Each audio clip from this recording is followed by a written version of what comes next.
Hello everybody, my name is Gerald. I am a certified TEFL teacher. Welcome to my channel. Before we begin today, I would like to remind everybody please to subscribe to my channel. It's a great help if we can possibly do this. My topic today is personal pronouns. So let us have a look.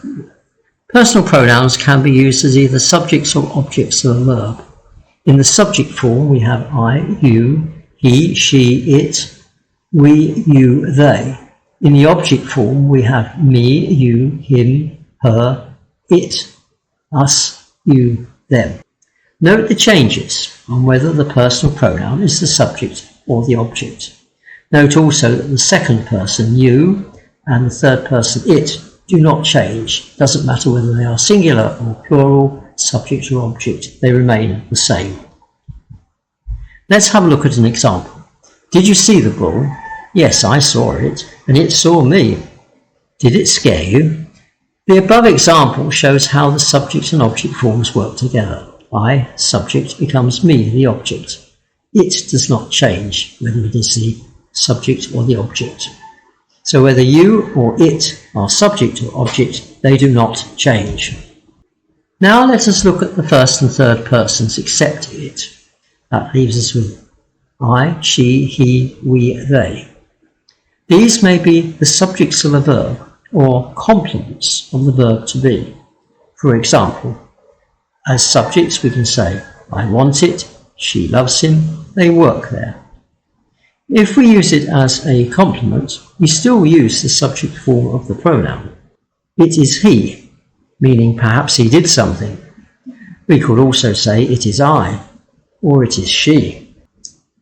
They are still complements of the verb to be. Although in the last example, the object form is usually used. For example, who was it? It was him. However, if a pronoun is followed by a clause, then the subject form must be used. If we look at this sentence carefully, we'll see that the subject pronoun, she, is followed by a clause, who wrecked the car. We would read this as, argue with Anne, it was she who wrecked the car. We use the subject pronoun. It is also possible to use me, him, her, us, them as either direct objects or indirect objects of a verb. He likes her. Anne owns them. They are direct objects of the verbs. Now let's look at some indirect objects. Fred gave me a ride. What did Fred give? A ride. Who did he give a ride to? To me. Indirect object. Tom showed her the ring. Who did he show it to? Her. Indirect object. So we can use them either as direct objects or indirect objects. If we look at the following examples, we can see that they can also be used as objects of a preposition. For example, we can have for him, with her, to them, without us. They are the objects of a preposition. So how do we position pronoun objects? The direct object comes after the indirect object. She gave John, him, a present.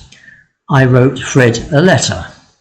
The direct object is preceded by the indirect object.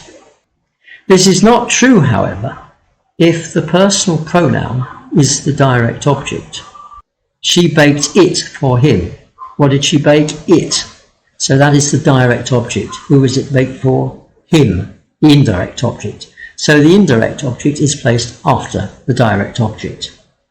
In both these examples, the personal pronoun is the direct object of the verb and is placed before the indirect object. Now let us look at the following constructions with phrasal verbs. Switch the light off, switch off the light. Turn the steak over, turn over the steak. In sentences with phrasal verbs, the noun object can either be in the middle or end of the sentence. However, a pronoun object, when used with a phrasal verb, must be in the middle. Switch it off. What was switched off? It. It goes in the middle. Turn it over. What got turned over? It. It goes in the middle. This concludes this presentation. If this was helpful, please give it a like. Remember also to like, follow and subscribe to my channel. Thank you for watching. See you again soon. Goodbye.